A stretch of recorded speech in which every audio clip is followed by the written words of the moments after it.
Amazina ye bamwita Murungi Sabin, akaba ari umunyamakuru kuri Isimbi TV. Ni channel yamamaye cyane, ngira ngo niwe muntu wujuje ibihumbi miliyoni by'abasubscribers hano mu Rwanda, mu banyamakuru bose ba hano mu Rwanda. Murungi Sabin rero ni inkuru ibabaje ku bantu bamukunda, kuko nk'uko mubibona kuri screen yanyu ni itangazo asize hanze avuga ko arwaye kandi arembye, asaba abantu bose bamukurikira ku rubuga rwe rwa YouTube kugira ngo babe bihanganye mu gihe cyose atarakira. Avuga ko atarigera akora video. Ku bantu rero bakunda Murungi Sabin, murumva ko mugomba kumusengera cyane. Uyu ashobora kuba arembye cyane, kuko uyu mugabo azwiho kwihangana cyane ku buryo ari bwo bwa mbere yagaragaza ikibazo cy'uburwayi. Ngira ngo abantu benshi baribaza ngo mbese ni iyihe mpamvu abahanzi cyangwa se abanyamakuru bari kugenda barwara mu buryo butunguranye, ugasanga rimwe na rimwe izi ndwara zirabahitanye.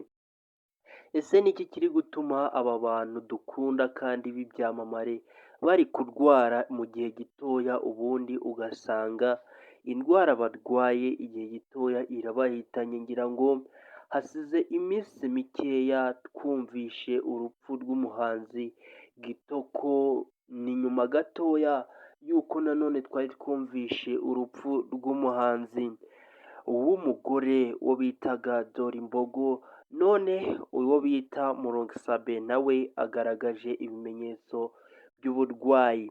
Mu by'ukuri ntabwo tuzi neza indwara ibyamamare byacu biri kurwara, gusa abantu icyo bagomba kumenya cyo ni uko uyu Murungi Sabin arwaye kandi arembye biteye ubwoba.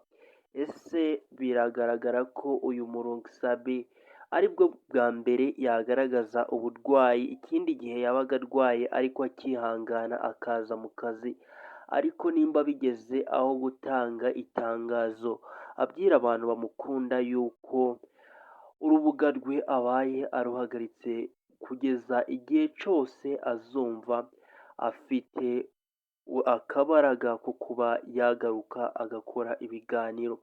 Mwibutse ko uyu nguyu ibiganiro byose akora bigenda bigaruka ku buzima bw'abantu.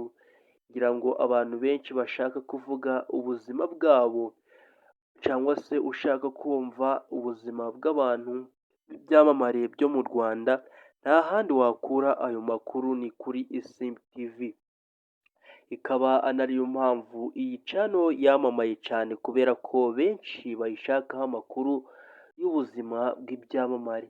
Murungi Sabin ni kenshi twagiye tumwumva mu bibazo birimo uwitwa Yago, nyuma y'uko Yago agiye atabaza avuga ko na Murungi Sabin ari umwe mu bari kubagwanya. Yago rero wagiye wikoma uyu Murungi Sabin, birangiye Murungi Sabin arwaye. None se ibi bintu byo kuba Murungi Sabin arwaye byo biraza gusiga iki? None se Murungi Sabin araza gukira?